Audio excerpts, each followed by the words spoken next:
Hola, ¿cómo estás? ¿Todo bien? Bueno, espero que no estés bien, espero que estés genial. Y bienvenido otra vez al Fundamento de la Fe. Y el tema que vamos a dar hoy es, ¿quién hizo la Biblia? No quién la escribió, quién hizo la Biblia. Así que, si querés saber quién hizo la Biblia, quédate acá y conozcamos juntos el camino de la verdad. Bueno, para ver esto vamos a ver primero qué es la Biblia. Biblia significa biblioteca o conjunto de libros, en latín biblios. Y el Antiguo Testamento está conformado por 46 libros y el Nuevo Testamento está conformado por 27 libros. Y en el Antiguo Testamento hay una lista de 7 libros denominados deuterocanónicos.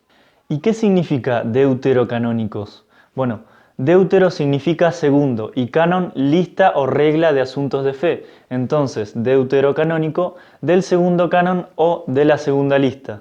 ¿Y qué libros son los deuterocanónicos? Bueno, los libros deuterocanónicos son Tobías, Judith, Baruch, Sabiduría, Eclesiástico o Sirácides y Primera y Segunda de Macabeos. Y algo que me faltó decir es que el Antiguo Testamento, el idioma del Antiguo Testamento es parte hebreo y parte arameo, y el Nuevo Testamento es en griego.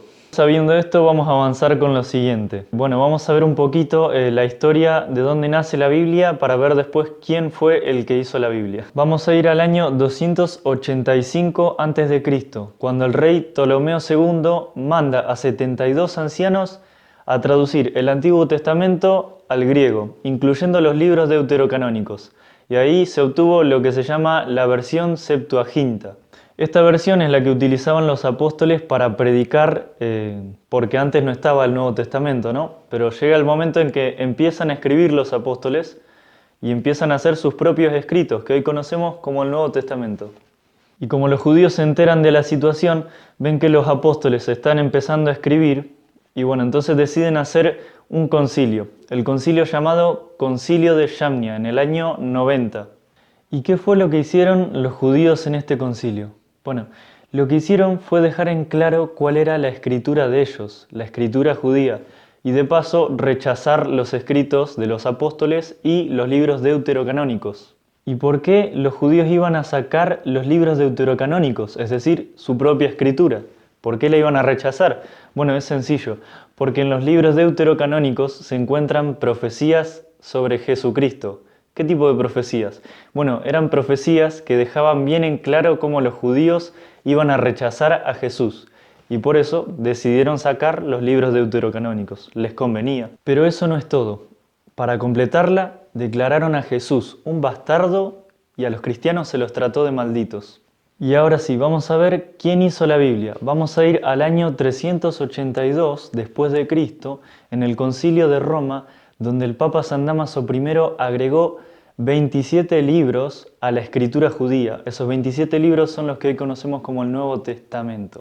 Resulta que hoy no hay una sola Biblia, sino que hay varias Biblias, y la mayoría de las Biblias en el Antiguo Testamento tienen 39 libros y en el Nuevo Testamento 27. ¿Y por qué 39 libros en el Antiguo Testamento? Bueno, es sencillo, porque si a 46 le restamos 7, nos da 39. Y al igual que los judíos, la mayoría de las Biblias tampoco tienen los libros deuterocanónicos. Pero bueno, antes todas las traducciones de las Biblias cristianas tenían los libros deuterocanónicos, formando un total de 73 libros con el Nuevo Testamento.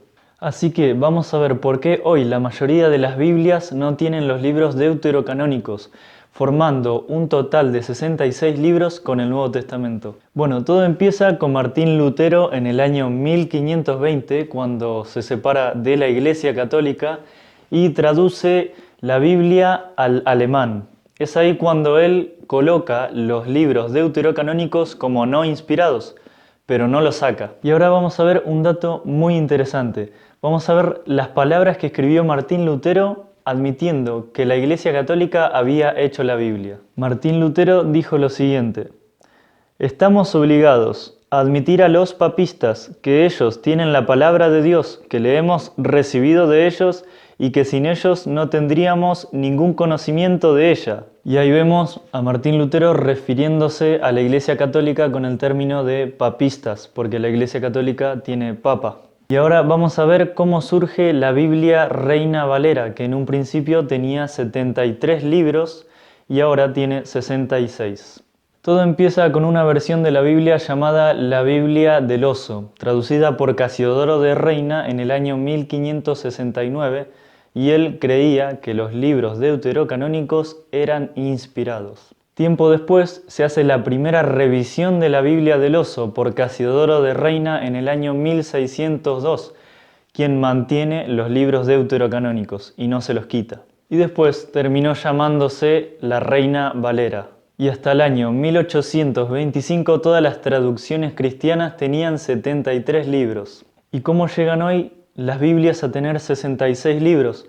Bueno, la respuesta es porque las sociedades bíblicas se los quitaron. La pregunta es, ¿por qué? Para eso vamos a ver una partecita de un libro de un historiador protestante llamado La breve historia del canon bíblico. Y atención a esto, el libro dice lo siguiente: con lo cual la controversia creció más todavía e hizo crisis al año siguiente, cuando la Sociedad de Edimburgo notificó a la de Londres que, de seguir esta ayudando a la publicación y distribución de Biblias con aquellos libros, es decir, los deuterocanónicos, le suspendería su aportación económica, la cual ascendía ya entonces a más de 5.000 libras esterlinas anuales. Como esto sería un golpe duro a las finanzas de las sociedades bíblicas, esta tomó en 1825, reiterándola en 1826 y completándola en 1827 una decisión, que sería la final, que reconozca plena y claramente que la ley fundamental de la sociedad que limita sus operaciones a la circulación de las Sagradas Escrituras excluye la circulación de los deuterocanónicos. Bueno, y ahí podemos ver cómo los libros deuterocanónicos quedaron excluidos de la Biblia por cuestiones económicas de las sociedades bíblicas. Por esa razón, las Biblias de hoy tienen 66 libros sin los libros deuterocanónicos. Bueno, y para finalizar el video vamos a ver por último los libros deuterocanónicos, pero del Nuevo Testamento. Sí, escuchaste bien, del Nuevo Testamento. Los libros deuterocanónicos del Nuevo Testamento son Hebreos, Judas, Santiago, Segunda de Pedro, Segunda y Tercera de Juan y Apocalipsis. Bueno, llegamos al fin de este video. Espero que te haya gustado y hasta la próxima.